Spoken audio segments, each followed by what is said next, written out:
We're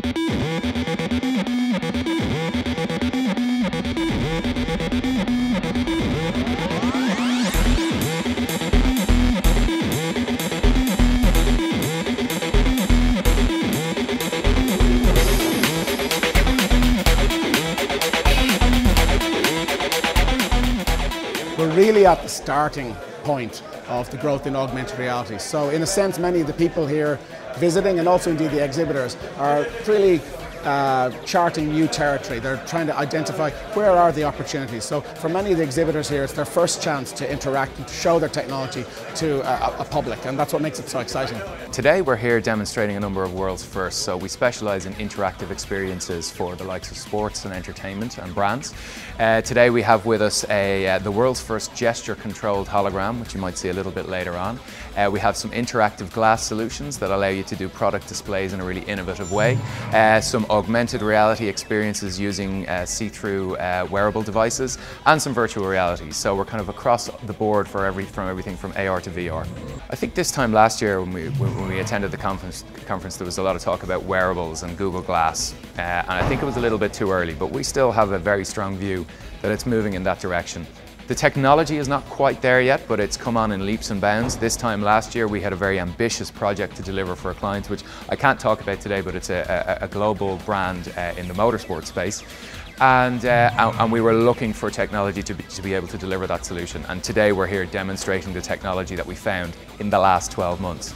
So things are moving apace, and it's a really exciting space to be in. And I'm really looking forward to seeing what we might see this time next year. Awareness is increasing quite significantly, and if we look at what Microsoft are doing with HoloLens, for example, they will be spending roughly $2 billion in marketing to educate the world in holographic computing and augmented reality in the next 12 months. So iTags, our mobile application, lets you view content in the physical world, and what that basically means is you can drop holographic tags anywhere in the world. A holographic tag is essentially a screen that anybody can see, and inside that screen you can place videos, you can place photographs, and you can have social conversations inside that content. And to give you a couple of examples, so if you look at Croke Park, for example, you could be sitting in the stand. If you use iTag, you can see screens on the pitch, and it would actually show you All-Ireland finals. It would show you content that people have recorded there at previous events and previous games.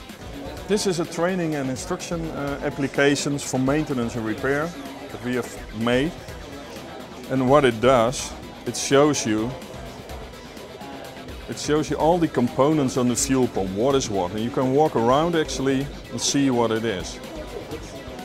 And it's real-time camera view, so you can have a look. This is the oil inlet,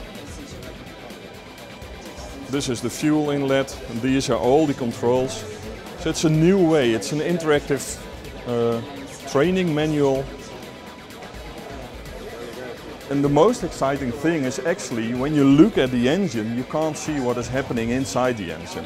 And if you look on the iPad, you can see things moving. And this is a good way to explain how things work. If you see it, you learn much faster. These are the oil inlets, fuel inlets. So this application is used for training purposes. I'm here really to learn, but I will be sharing lessons from the mobile industry. Mobile industry went through similar processes and similar development about 10 years ago, and I wrote books about the mobile industry at the time. So I'm taking lessons from those moments and seeing where are we now in augmented reality and marketing, and how can we perhaps get some shortcuts and find the success a little bit faster in augmented reality. I think one of the interesting things that we are very clearly on track. Augmented reality will probably have 1 billion active users year 2020.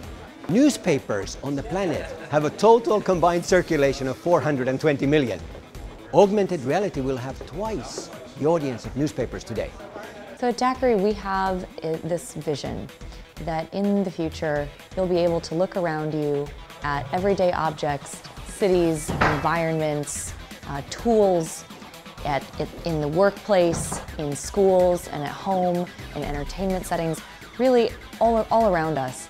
And you'll be able to access metadata and interactive augmented reality experiences that relate to all of those different objects and places. So the core capabilities underlying our hardware product, DAORI Smart Helmet, the best way to think about DAORI Smart Helmet is that it gives human beings new senses that we didn't have before. Again, the power of the AR headgear like glass and other smart glasses is to add things to the world around you. And the power of some of these virtual experiences, the VR stuff, is to transport you to another place entirely. Whether that's a real place physically but remote, or a rendered game, or things like that. The ability to take not only yourself, but to meet other people, groups of friends taking a virtual vacation to Nepal, probably safer than, we just had an earthquake there, and literally to explore the world together is the reason that Facebook invested $2 billion in Oculus. It's a new way for people to socialize and come together unbounded by place or time.